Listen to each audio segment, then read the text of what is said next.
So we talked with you last year after you won the prize. I remember mentioning I was not surprised at all. I'm not surprised to see your ongoing progress because Sonnen seems to be at the head of the game. What are some of the most recent big projects you guys have been excited about? Oh, well, we had a very good year in 2017.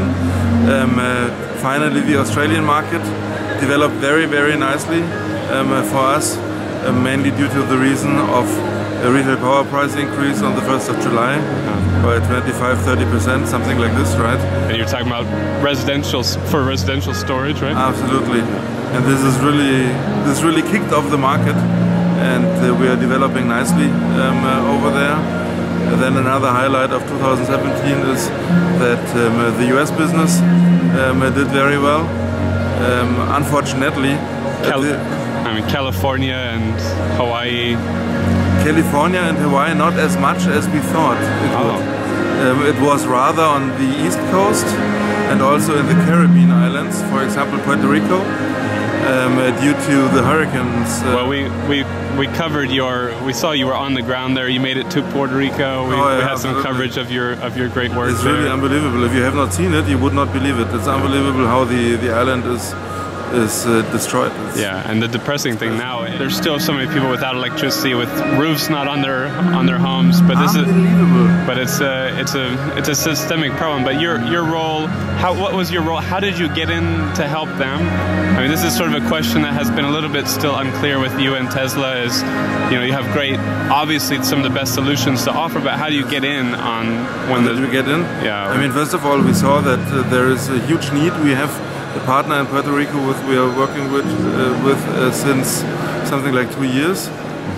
It's a company called Pura Energia. You're right, yeah. And they told us about the problems they have on the island, and then we sent a team. And where do they? I mean, are they for profit? Where do they get their? I mean, actually, they're an installation company. But when we saw let's say the state of the island, we decided to help very fast, especially for those who can't afford an expensive storage system and solar immediately. So we decided to put 15 Sonnen battery system into social projects as a donation.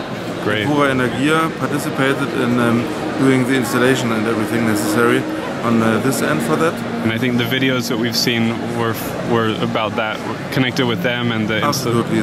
I think the videos you have seen, I'm not even sure what you've seen. We've seen some walking through some of the projects. Some of the projects, absolutely. I think you saw the laundry in San Juan. Yeah, I think so. Yeah, where we got from Whirlpool 6 washing machines and a fridge that people from the community can at least wash their clothes, because sewage is also a problem. It's not only electric power.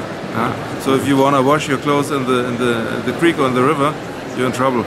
Because the water is not clear. I mean, that's there's so many of these kind of things that are still just lingering, and the attention has just moved on to the next matter. Which is really a mistake. Especially it's a shame because it's a US territory. Yeah. And I was there 2 months after Hurricane Maria, and it still looked like it was yesterday. It's unbelievable. I mean, even recently, Donald Trump has highlighted work that they did in Texas and Florida after hurricanes, and didn't mention the work they did in Puerto Rico. Of course, they didn't do a very good job in Puerto Rico, maybe as part of it, but there's this lingering issue that we're not treating it the same. We're not treating it like it's an American territory. Unfortunately. And people don't treat them like they're part of the American community, which is sad. But it's been great to see companies like you come even from across the ocean to come help. And I mean, finally we have a subsidiary in Atlanta, Georgia. Yeah. And the US team was very much involved in that. Yeah. And even with every shipment of systems we shipped over to Puerto Rico, the employees of Atlanta collected goods for the people there, and we donated a lot of other things. That's awesome. And when did you set up the US base?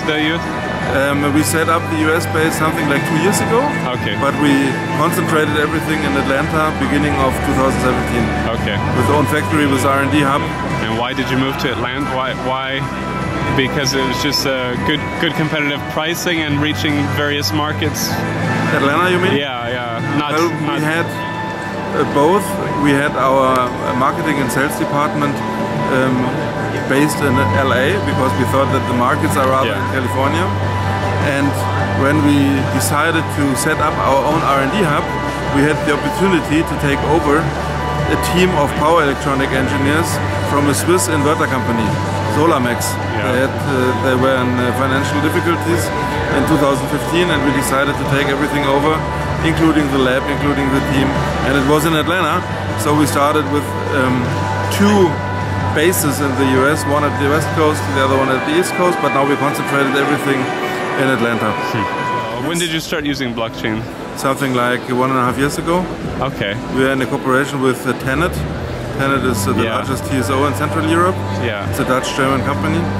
And we are even in a project together with them and IBM, where we are using blockchain technology. But our VPP team, which is based in Berlin, developing our VPP software, we have also 2 blockchain specialists sitting there as well. So what are you using blockchain for?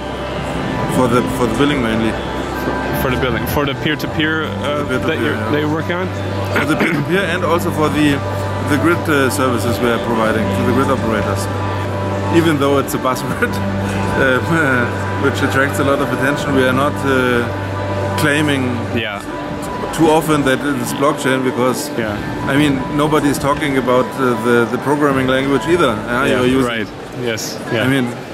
It looks nice, but what it is about, and most of people don't even understand what it's about. I think a lot of players in the market think that we do not have our own software platform at all. That because we have also some corporations going on. We are testing. I mean, and then so that's for billing. You have the home solar and storage. There's still the transmission infrastructure in between. In Europe, you have a certain business structure with transmission being separated from power generation more. How do you see that this is applicable in the US, for example, or Australia, where in Australia it's almost the same. Actually. Almost the same. That's what I thought. Almost the same. It's relatively European regarding technical standards as well, which is an advantage for a European company, of course. In the US, everything's different. Of course it is. And in the US, the only way deploying kinds of communities is in cooperation with utilities. And we are piloting the first Sonnet community in Arizona, where we are partner in a home building project where 2,900 homes are being built in the Prescott area in northern Arizona. And all of these homes will be equipped with both PV and Sonnet battery systems. And the utility is also at the table because building a brand new community, literally in the desert, requires infrastructure investment from the utility. And for the utility, it makes a difference if the homes are equipped with PV and solar or not. Right? Yeah, and so will they be able to sell peer-to-peer like in your other communities, or is it going to be basically everything's still sort of through the utility billing system? It will be through the utility billing system. Because I mean, you could see the utility potentially just taking a cut from you, like you being working with the utility in the background and then working with the customers separately. But we are providing to the utility a tailor-made technology. It's great for them to, and they can use it and use it with their name as well. It's not a problem because at the end of the day, it's a competition about concepts and business models, and we are more than happy to partner with the utilities. No problem. So I mean, a few years ago, I remember some utility conferences where utilities in the US didn't quite get yet that solar was going to be competitive very quickly, and then for sure didn't get that battery storage was going to be competitive not long after that. Now the situation has clearly changed where solar and battery storage together are often as good as it gets. How would you say the utility response in the US has changed to your technology and your ideas in the past 3 years? I think they are much more open to that yet. For some of them, I mean, they are all in different stages. Some are more advanced, others are rather following. And I think that everybody is progressing, moving forward, but on different stages. And some of them have recognized that this is a thing to consider, but they did not get yet how to use it. how to use it and how to make a business out of it as well. And I'm from Florida originally, and we have a rather scathing long series that we're publishing right now from a man who's been researching these topics for decades at the Florida Solar Energy Center in Cocoa, Florida, and you know, it's quite critical of FPL, NextEra Energy, because of their sort of how they've sort of tried to squash the residential, democratized, distributed component and want the solar and storage to be utility scale, and of course the commissions that regulate utilities in Florida have just been on their side. Do you see these barriers in Florida as a big problem still for you? Do you see it? Do you see any progress being made, or any specific avenues around There's this? always progress, but Or is it political? Is it basically to get the right people on the commissions, on the public service? I mean, there are many people to be involved and to be convinced as well, right? Yes. What we are doing is brand new, and also for the regulator, it's a high challenge to understand what's going on, because there's so much going on and there's so much going on so fast. So for them, it's not so easy either. Yeah. But I mean, the utilities are simply in a different situation in the US because they are monopolist in their region at the end of the day, and the pain point, the pressure to move, is for sure on a lower level than for utilities in Europe, in the UK, in Australia. They don't want to lose that monopolistic power and profits. Well, last questions then. As you said, it's hard for anyone to follow. The changes have been so fast that even people in the industry have been shocked by them often. Would you say you've been surprised in the past couple of years of how fast the technology has improved and the costs come down, or you're in a role where you actually were like, yeah, we were there, we were ready, we were planning for this? You know? I mean, first of all, as a startup entrepreneur, you're always bullish. Yeah. Things are not going fast enough for you. Yeah. Because you make business plans and you expect tremendous growth and you think that your business will explode. So I can't say that I'm overwhelmed by the fast development. And secondly, we've been very, very early in the marketplace. I remember very well in 2010 when we deployed the first storage units, and when we showcased our product on the Intersolar show in Munich, everybody was laughing at us. Yeah. What do these idiots want with their box? Yeah. I mean, nobody is storing solar power. Yeah. So we deeply believed in that, and so we are not really surprised in this development, even though I must admit that some things are also developing. You can't foresee them. Also that it's possible to use thousands of distributed storage systems in a virtual power plant. This was an idea which was not at the table in 2010, to be clear, yeah? Yeah, I mean, so this is, well, I mean, you're a leader in this space in part because you jumped in when people were laughing at it and people thought it's ridiculous, and you got in there. You know, there's a few players, you're one of the most notable ones, and then you sort of just you followed the opportunities as they, you know, as you found them technically, you followed this market or this technological innovation as you could. I mean, what inspired you to jump in first? Was it like battery prices are coming down and they're going to come down more, or nobody knew that at this time? Everybody had an expectation of battery sales coming down, but nobody knew how fast this would really happen. And this is actually a thing where we were surprised. We did not expect. Well, I remember interviewing the director of National Renewable Energy Laboratory maybe 4 or 5 years ago, and he said he spent decades on batteries, and it's a very slow moving technology. Like, it takes a lot of time to innovate and to bring costs down. So he was not very bullish on it. He was still, you know, open to hydrogen more because of batteries taking a long time to develop. So what? But I mean, the prices are cut by 80% over the last 7-8 years. I mean, this is incredible. Yeah, for sure. This is fast. It's amazing. It's really amazing. But you just saw the opportunity combined with solar. Then you saw solar. In the beginning, we were just enthusiasts. We were enthusiastic about our product. Yeah. And we developed our product for ourselves, actually. We were the first users because we loved it and we were passionate about that. And then friends saw it and they said, okay, can you make such a storage system for us as well?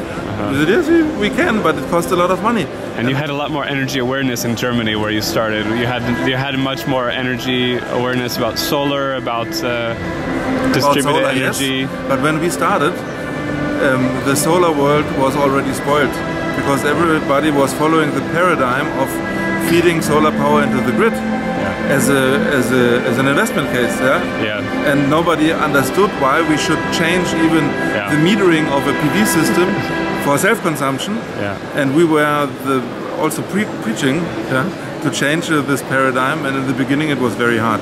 Yes, we didn't have competition, but yes, we didn't have customers either, right? So in the first year when we started with Sonnen Battery, we sold 80 systems, right?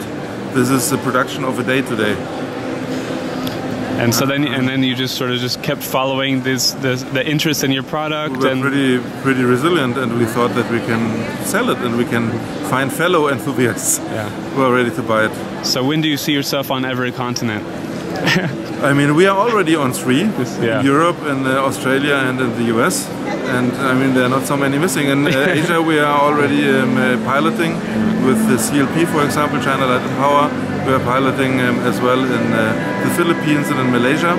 So this is moving forward. In Africa we are not yet. And there's great potential in Africa, but it's often you need a different kind of financing model and different kind of network of distribution. And that's right. And our system is a quite developed concept or system, which is not covering the basic needs, which is rather a sophisticated system which can also control home appliances and so on and so forth.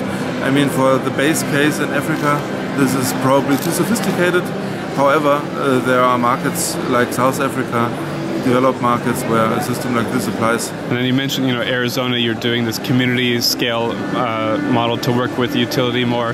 You don't do utility scale projects like large. Utility scale, we don't do it at all. But do you see, markets like Chile where they have strong renewable energy shift happening?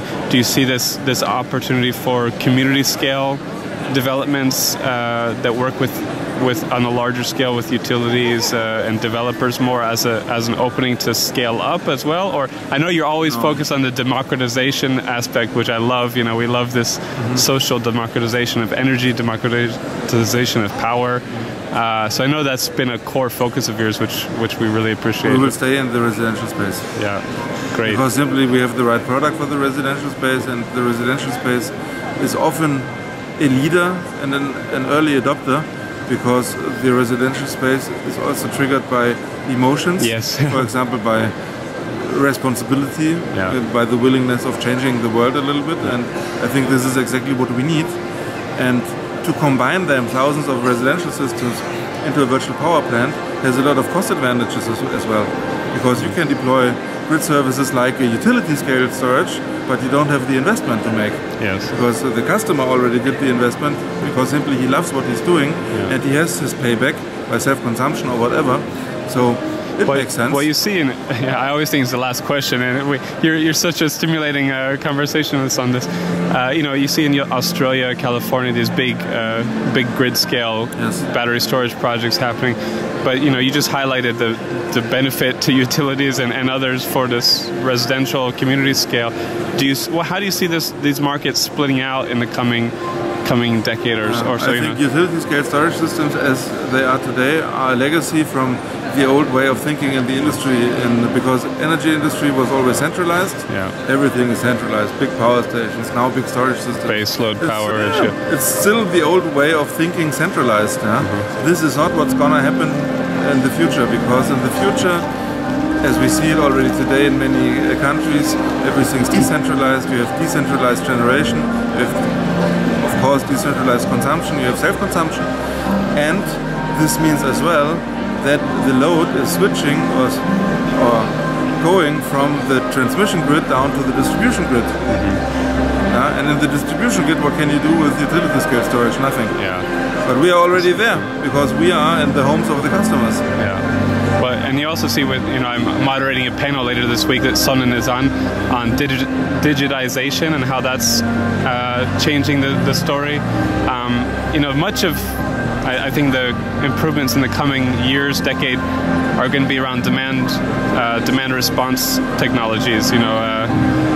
Whether related to electric vehicles or appliances or whatever, smarter control of the demand, and storage is going to be an easy key component to help that along. Oh yeah, absolutely. But on the residential, I mean, on the local scale more, you know, on the grid, I mean, on the grid scale, it could still, you know, battery storage could come in and help to, but on the local scale, it seems like it would enable so much of this demand response technology.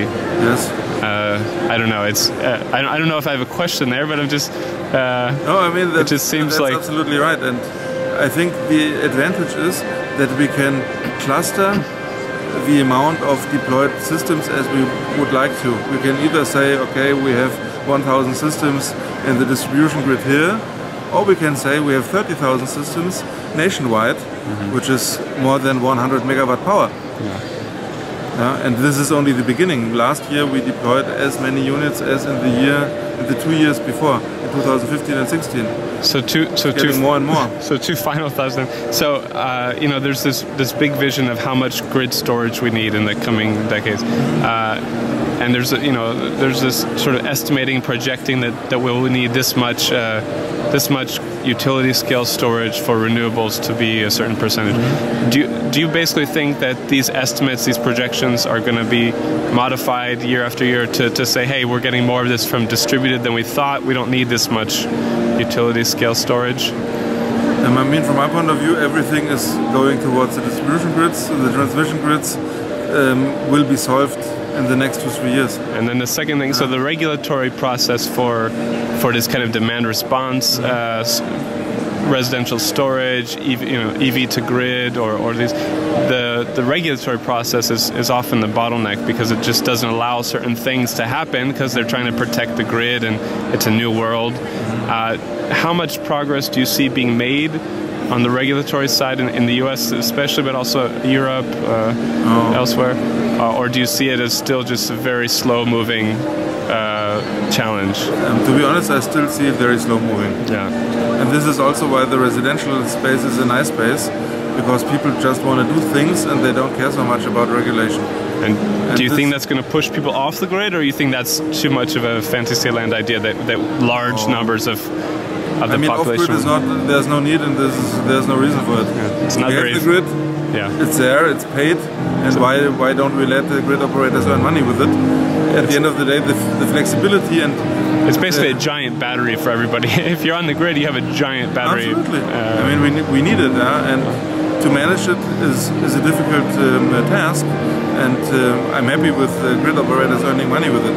It's important. It's like the pipes for gas or whatever. I mean. Well, thank you so much. Thanks for what you're doing and for all of your insight. You know, we're always trying to learn more, and you know about as much as anyone out there, I think. So it's a pleasure to get to talk to you again.